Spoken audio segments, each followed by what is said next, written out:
সিনেমার সেটে প্রেম, এরপর গোপনে বিয়ে, অতঃপর সন্তান আগমনের খবর দেন ঢালিউড তারকা পরিমণি ও শরীফুল রাজ। 2021 সালের 17 অক্টোবর গোপনে বিয়ে করেন এই তারকা জুটি। পরের বছরের 10 আগস্ট এই দম্পতির ঘর আলো করে আসে তাদের একমাত্র সন্তান শাইম মোহাম্মদ পূর্ণ। বিয়ের 1 বছর পরে বিচ্ছেদের পথে হাঁটেন তারা। সংসার ভাঙনের পর সন্তানকে নিজের কাছে রেখে দেন পরি। বাবা হিসেবে সন্তানের প্রতি কোনো দায়িত্ব পালন করেনি শরীফুল রাজ।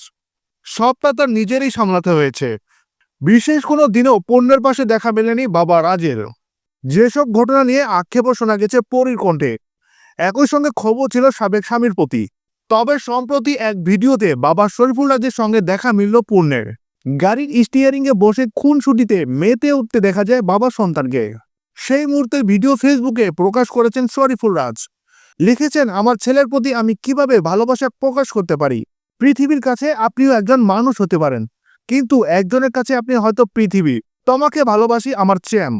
এরপরেই নতুন বছরের শুভেচ্ছা জানান শরীফুল রাজ। এদিকে রাজ্যের সঙ্গে পূর্ণকে দেখে নেটিজেনরা পরিমণিকে খুঁজছেন।